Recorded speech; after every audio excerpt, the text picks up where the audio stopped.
여기 이기적인 중국인들은 처참하게 몰락하고 있다며 강력한 주장을 하고 있는 영국인 엘리트가 있습니다. 그리고 뒤이어 중국이 숨기고 있던 진실이 공개되자 이는 한국의 상황과 비교되며 전 세계적인 화제를 일으키고 있다고 하는데요. 그렇다면 도대체 양국에서는 어떤 일이 벌어졌던 것일까요? 안녕하세요. 저는 중국 출신의 캐서린이라고 합니다. 몇몇 분들은 제 이름만 듣고도 유추하셨을 수도 있겠지만 저는 영국인 아버지와 중국인 어머니 사이에서 태어난 호녀라인데요. 중국에 사업차 오셨던 아빠가 직원이었던 엄마와 결혼을 하게 되었고 그렇게 저는 중국에서 태어나 계속해서 중국에서 자라온 거죠. 사실 제가 지금껏 마주친 중국인들 대부분은 제 이국적인 외모와 영어 이름을 보고 외국인이 아니냐고 오해를 하기도 했습니다. 그러나 저는 영어 이름을 가지긴 했지만 엄연히 중국 국적을 가진 중국인인데요. 아빠는 제 미래를 위해서 반드시 영국 국적을 취득해야 한다며 이건 자신이 영국인이라 그런 게 아니라 중국 국적보다 영국 국적이 훨씬 더 나은 대우를 받을 거라며 강하게 밀어붙이셨지만 중화 사상에 심취했던 엄마는 제가 중국 국적이 아니면 애초에 키우지도 않겠다는 무책임한 발언을 서슴지 않으며 제가 중국 국적을 취득하길 강요하셨다고 하더군요. 결국 저는 엄마의 완강한 반대로 인해 중국 국적으로 살게 되었습니다. 아직 자아가 제대로 확립되지 않은 상태에서 중국에서 사는 건 너무나도 힘든 일이었어요. 학교에서는 계속해서 중화 사상을 주입하며 저를 세뇌시켰지만 하교 후에는 집에서 영국인인 아빠에게 추가적인 교육을 받아야 했거든요. 그런데 아빠와 교육관과 중화 사상은 너무나도 달랐기에 저는 늘 큰 혼란을 느껴야 했습니다. 아빠는 중국은 절대로 세계의 중심이 될 수 없고 공산당을 너무 믿지 말라고 강조하셨는데요. 그런데 학교에서는 중국은 명실상부한 세계의 중심이고 중국인은 어딜 가든 대접받는 최고의 선진국이라고 선전을 하곤 했거든요. 저는 대체 누구의 말을 믿어야 할지 몰라 혼란에 빠질 뿐이었고 그렇게 학교에서 이도저도 아닌 생활을 하며 시간은 계속 흘러갈 뿐이었습니다. 그러다 제가 중학생이 되었을 때 절대로 잊지 못할 충격적인 사건이 벌어지게 되었습니다. 바로 아빠의 사업이 어려워진 틈을 타서 그렇게나 중화 사상을 강조하던 엄마가 가족을 버리고 도망갔기 때문인데요. 저는 다른 중국인들처럼 엄마도 매우 속물적인 사람이라는 것은 진작에 알았지만 가세가 기울자 가족까지 아무런 거리낌 없이 버리는 엄마의 모습에 큰 상처를 받을 수밖에 없었죠. 그리고 아이러니하게도 상황이 이렇게까지 악화되자 제가 믿고 의지할 수 있는 건 중국이라는 나라의 강력한 뿐이었는데요. 저는 학교에서 그렇게나 강조하던 중국의 강력하고 세계적으로 인정받는 면모에 심취했고 그러한 중국의 강력함과 중국인으로서의 자부심은 제 열악한 가족 상황의 유일한 위로가 되어줬죠. 그렇게 시간은 계속해서 흘러갔습니다. 저는 중국에서 대학교까지 진학했고 이제 졸업을 앞두고 중국에서 일자리를 구할지 아니면 영어에 능통하다는 제 장점을 살려 외국으로 나갈지에 대한 선택을 해야 했는데요. 아빠는 중국만은 절대로 안 된다며 단호하게 말씀하셨고 자신도 이제 경제적으로 낭떠러지에 떨어진 중국에서 탈출할 예정이라며 저를 말렸지만 저는 여전히 혼란스러움을 느낄 뿐이었어요. 저는 분명 중국이라는 나라에 자부심을 가지게 되었지만 그러한 현실과 이상의 괴리하는 강의를 들어왔는데 심지어 중국인들은 세계에서 가장 시민의식이 좋은 국가로 최근 공개된 국제평가에서만 해도 옆 나라인 한국은 시민의식 수준 면에서 아프리카 빈공국들과 비슷한 최하위를 기록했지만 중국은 당당히 1위를 차지했다며 그렇게나 자화자찬을 해대더라고요. 하지만 이건 제 그동안의 중국에서의 생활을 돌이켜보건대 절대로 사실일 수가 없었습니다. 저는 중국의 대도시에서 살았지만 중국은 기술적인 인프라 자체가 아예 없는 국가고 사람들의 시민의식과 환경에 대한 의식도 정말 형편없었거든요. 일단 저는 아파트에서 거주하고 있는데 중국의 아파트 단지에는 분명 생활 쓰레기를 버리는 구역이 존재함에도 중국인들은 그저 창문을 열어서 음식물 쓰레기와 유리병, 심지어 고장난 전자제품 등을 한꺼번에 쏟아내버리는 믿기지 않는 방식으로 쓰레기를 버려댔는데요. 그래서 중국인 보행자들은 아파트 단지만 보면 떨어지는 쓰레기들이 언제든 자신을 덮칠 수 있다는 사실을 인지하고 매우 조심스럽게 이동하곤 하죠. 한 번은 제가 중국의 한 아파트 단지를 걷고 있을 때 다 쓴 콘돔이 머리 위에 떨어져서 그 자리에서 구토를 한 적도 있었는데요. 저는 곧바로 머리를 10번이나 감았을 만큼 엄청난 역겨움을 느꼈고 이건 아직도 제 트라우마로 남아서 아파트 단지만 지나갈 때면 거의 전쟁터에 나간 군인처럼 사주 경계를 하곤 합니다. 그러나 저는 그나마 운이 좋은 편이었어요. 중국인들은 도대체 평소에 무슨 생각을 하고 다니는 건지 고장난 전자레인지나 모니터 등을 그대로 창문 밖으로 던지는 경우도 있어서 이러한 가전제품을 맞고 중상을 입거나 사망하는 경우도 상당히 빈번하게 발생하거든요. 그러나 이러한 사건은 중국에서 뉴스거리조차 되지 않고 있고 이건 중국의 처참한 수준을 여실히 보여준다고 볼 수 있었습니다. 하지만 더 큰 문제는 따로 있습니다. 그건 바로 중국인들이 버린 쓰레기를 치워줄 사람은 존재하지 않기 때문인데요. 아파트 거주자들은 이러한 쓰레기를 치울 생각은 안 하고 계속해서 쓰레기를 옆으로 밀어댈 뿐이고 그렇게 쌓인 음식물 쓰레기와 위험한 유리병, 그리고 각종 생활 쓰레기들은 이내 쓰레기 산으로 변해서 마치 중국의 일상적인 풍경의 일부인 것처럼 되어버리고 말죠. 그래서 중국인들은 이러한 쓰레기산과 함께 생활하는 것에 대해 아무런 이질감이 없고 시간이 지남에 따라 악취조차 맡지 못하게 되어버립니다. 오죽했으면 제가 사는 아파트 옆에 생긴 쓰레기산은 비공식적인 랜드마크가 되어서 일부 주민들은 쓰레기 더미에서 좌회전하세요. 쓰레기산 옆에서 만나도록 하죠 등의 말을 하며 쓰레기 더미를 기준으로 길을 알려주기까지 하고 있는 게 현실입니다. 그런데 이런 사람들이 시민의식이 좋다니, 그리고 중국의 환경보호는 전 세계적인 존경을 받고 있다니, 이건 정말 말이 안 되는 이야기였죠. 하지만 가장 최악인 점은 따로 있었어요. 그건 바로 중국에서는 쓰레기와 야생동물이 공존하고 있다는 점인데요. 중국 거리에는 끝없는 쓰레기 공급을 해치우는 유기동물과 해충의 안식처가 되었거든요. 쥐, 고양이, 심지어 유기견도 쓰레기 더미를 자유롭게 돌아다니며 먹이를 찾고 있고 쓰레기통에 사는 이 동물들의 모습은 너무 흔해져서 쥐나 바퀴벌레를 보면 경기를 일으키는 저조차도 이제는 그러한 징그러운 해충에 무덤덤해져 버렸습니다. 그런데 재밌는 점은 중국인들은 이러한 해충들로 인해 수익을 창출하고 있다는 점입니다. 중국에서는 이러한 쓰레기산 속에서 쓰레기를 파먹는 쥐 등의 동물을 잡는 전문적인 직업이 존재하고 이들은 이렇게 잡은 쓰레기를 먹은 동물들을 근처 식당에 납품하고 있는데요.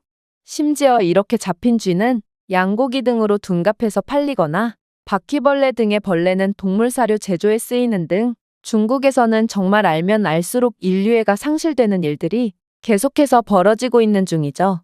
그럼에도 중국에서는 계속해서 자국이 최고라는 인식이 팽배하고 심지어 옆 나라인 한국은 무조건 시민의식도 형편없는 거지국가라는 말이 계속되고 있으니 저는 엄청난 혼란을 느낄 수밖에 없던 거였습니다. 도대체 이런 중국보다도 후진국이라면 한국은 얼마나 가난한 나라인 것이며 아니면 애초에 중국의 교육 자체가 잘못된 것인지 저는 문득 현실을 직접 확인해보고 싶다는 생각이 들었어요. 그리고 마침 제 고등학교 동창들 몇 명이 일을 하러 한국으로 떠나 정착을 한 상태였기에 이건 상당히 좋은 기회처럼 보였습니다. 직접 한국에 가본 뒤 만약 한국이 중국보다도 훨씬 후진적인 국가가 맞다면 저는 중국에 정착하며 일자리를 가질 것이고 만약 중국이 그동안 거짓된 교육을 했던 것이었다면 저는 아빠의 말대로 세계로 나가겠다고 다짐했습니다. 그렇게 저는 한국에 도착하게 되었죠. 그리고 마침내 몇 년 전 한국으로 떠난 웨이를 만났을 때 저는 그녀가 입은 명품 옷들을 보고 웨이가 그녀의 SNS 속 모습처럼 꽤 성공한 사업가가 되었구나 싶어서 부러움을 느끼기도 했어요. 그녀는 SNS에 자신이 새로 구입한 게임기나 각종 고급 가전제품 사진을 올리며 자랑을 하곤 했고 평균 월급 25만 원인 중국에서는 그러한 게임기가 월급보다도 비싸니 당연히 게임기 따위를 구매할 여유는 전혀 없는데요. 그래서 모두가 그녀의 사진만 믿고 웨이가 한국에서 성공했구나 싶어 부러워하던 차였거든요. 그리고 실제로 본 웨이는 자신의 SNS에서 주장했던 것처럼 거지 국가 한국에서 사는 건 무척이나 힘들다는 둥, 한국인들 수준이 너무 낮다는 둥 하며 불평을 해댔기에 저는 그녀가 한국인들을 고용하는 꽤나 높은 직위에 있는 줄 알았습니다. 그런데 그녀의 집에 도착할 때까지 약 10분이 남았을 때 웨이는 갑자기 웬 아파트 단지 내에 보관되어 있던 소파에 눈을 못 떼는 거 아니겠어요? 그리고 잠시 고민을 하던 그녀는 이 소파를 집으로 옮겨야겠다며 자신을 좀 도와달라고 하더라고요. 저는 웨이가 드디어 미쳤구나 싶었습니다. 소파는 멀쩡해 보였고 이걸 가져가면 명백한 절도죄였거든요. 물론 중국에서는 이러한 경범죄를 저질러도 어차피 경찰이 수사조차 하지 않으니 상관없지만 저는 괜히 외국까지 와서 범죄에 연루되고 싶지 않았습니다. 그런데 제가 당황한 기색이 역력하자 웨이는 충격적인 주장을 해오기 시작하는 거 아니겠어요? 이건 버려진 거라 상관없어. 중국에서는 이 정도로 멀쩡한 소파라면 남들에게 팔아도 잘 팔리지만 한국인들은 그냥 버리고 새 상품을 구매하거든. 그런데 더 신기한 건 뭔 줄 알아? 중국에서는 쓰레기를 아무데나 버리는 게 당연한 거고 오히려 이런 쓰레기장에 갖다 놓는 경우 교양이 있다며 칭찬을 받는 게 현실이잖아. 그런데 한국에서는 이런 가전제품을 쓰레기로 내놓는 경우 돈을 지불해야 한다는 거야. 그럼에도 한국인들은 다들 돈을 지불하고 적법하게 쓰레기를 버리더라고. 저는 웨이의 말을 듣고 경악을 할 수밖에 없었습니다. 한국인들의 실제 수준은 제가 중국에서 교육을 받아왔던 것과는 완전히 달랐을 뿐더러 소파를 버리면 돈을 내야 하는데 그 돈을 순순히 지불하고 소파를 버리다니 이건 정말 중국에서는 상상조차 할 수 없는 일이었거든요. 하지만 한편으로는 약간의 이상한 점도 있었는데요. 웨이는 SNS에서 그렇게나 허세를 부려댔기에 한국에서 상당한 부자가 된 줄 알았지만 도대체 돈도 많은 그녀가 왜 쓰레기장에 버려져 있는 소파를 가져가는지 의문이 들었거든요. 물론 소파는 약간의 긁힘을 제외한다면 아주 멀쩡해 보였지만 그래도 저는 그녀가 대체 왜 이런 행동을 하는지 이해가 안 갔습니다. 그런데 저는 웨이의 집에 도착함과 동시에 또다시 충격을 받을 수밖에 없었는데요. 웨이의 SNS 속에서는 분명 비싼 가전제품들이 즐비해 있었음에도 그녀의 집은 그와는 너무나도 대조적으로 상당히 허름해 보였거든요. 심지어 그녀의 집 한 구석에는 저희가 방금 가져온 소파와 같은 가전제품들이 산더미처럼 쌓여 있었는데요. 그렇게 저는 그녀의 집의 허름한 모습과는 전혀 어울리지 않는 산더미처럼 쌓인 고급 가전제품들을 보고 황당함을 감출 수가 없었던 것입니다. 그런데 그녀는 이내 한숨을 내쉬며 충격적인 말을 해오기 시작하는 거 아니겠어요? 캐서린, 잘 들어. 사실 나는 성공적인 사업가도 부자도 뭣도 아니야. 그저 한국인들이 버린 가전제품과 전자제품들을 주우러 다니며 이것들을 조금 수리해서 다시 재판매하는 일을 하고 있지. 한국인들은 내가 상상했던 것보다 훨씬 더 부자였고 가전제품이 조금이라도 고장나면 그냥 버리곤 하더라. 선풍기만 봐도 그래.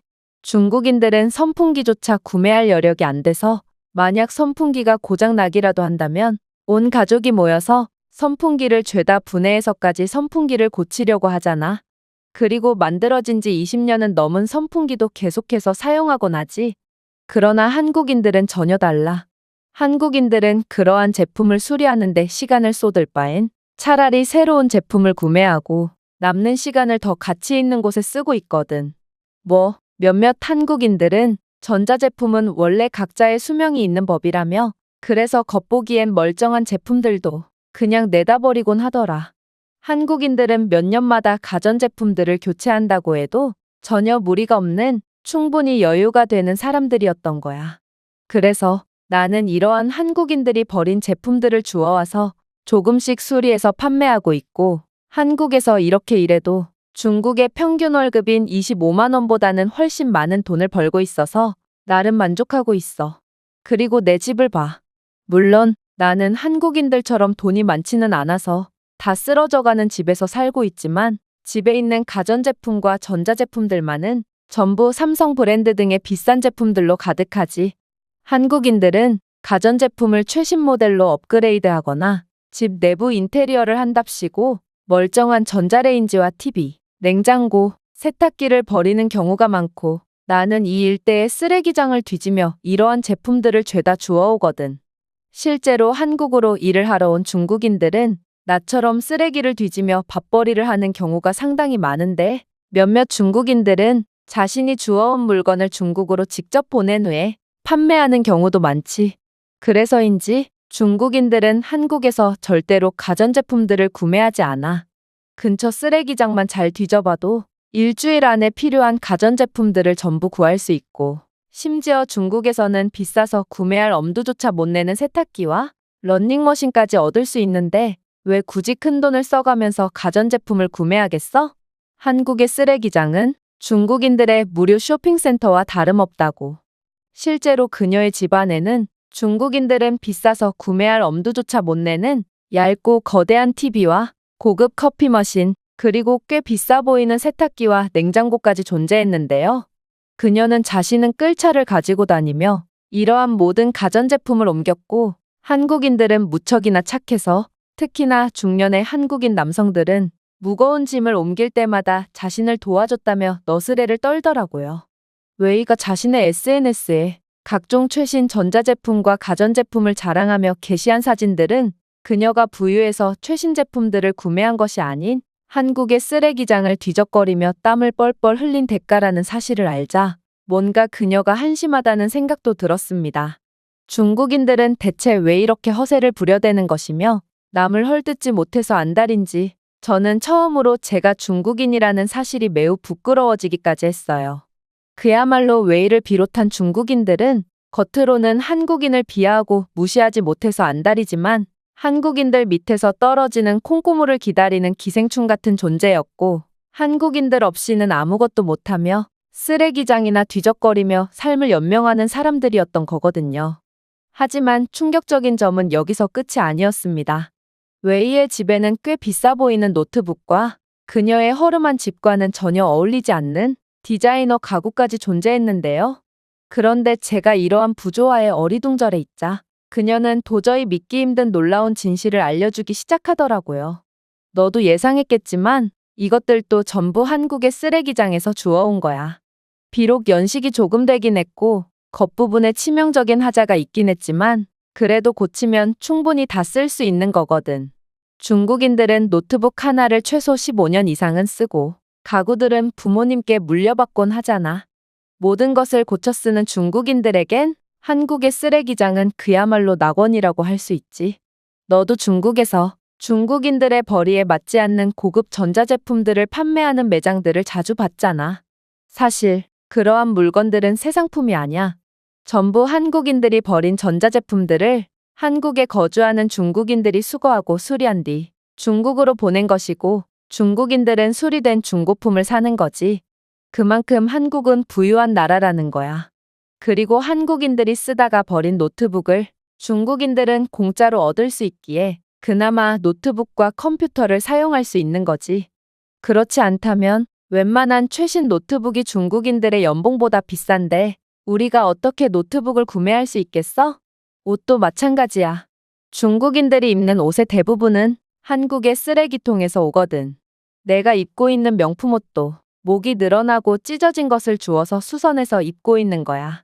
중국인들은 명품 옷을 한번 사면 옷이 삭아서 완전히 걸레짝이 된 상태더라도 입곤 하고 애초에 대부분 가품을 입곤 하지만 한국인들은 매우 부유해서 아무리 비싼 옷이더라도 옷의 수명이 다하면 그대로 보내주거든.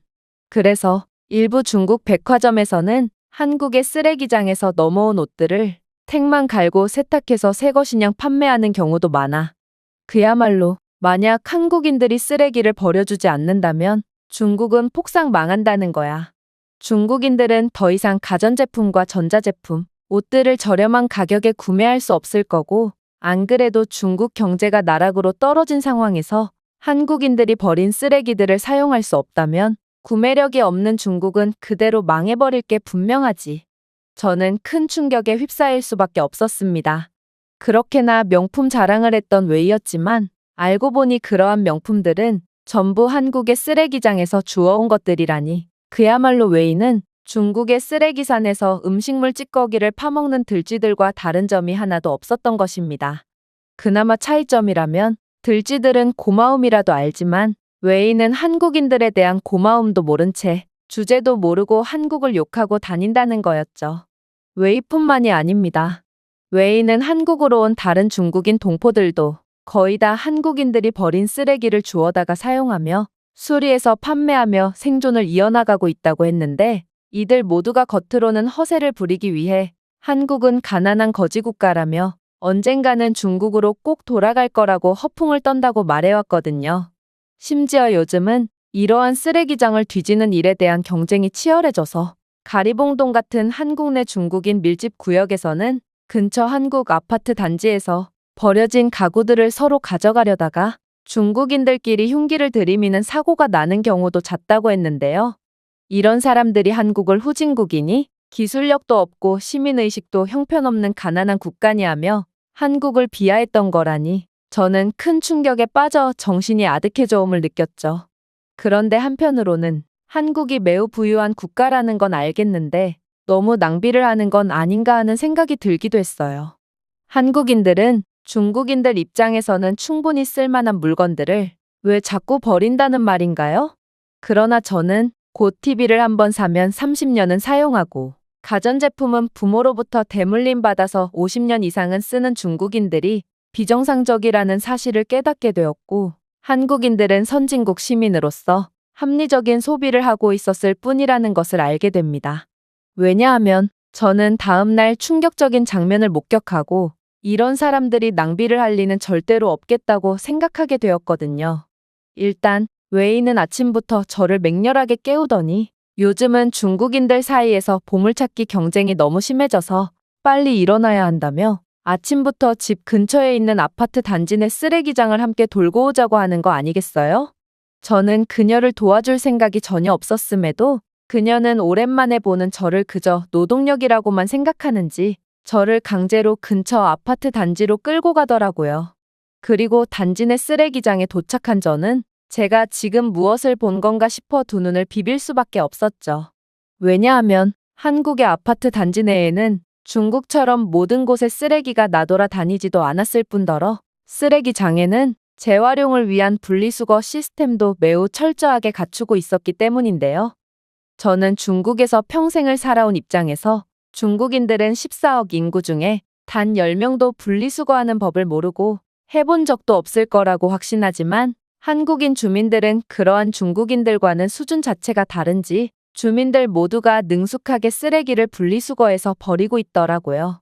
한국인들은 플라스틱, 금속, 유리, 유기 폐기물, 종이, 일반 폐기물 등 다양한 범주의 폐기물을 여러 개의 쓰레기통에 분리해서 배출했고, 덕분에 각 유형의 폐기물은 별도로 수집되어 효율적으로 처리되고 재활용될 수 있을 것 같아 보였습니다.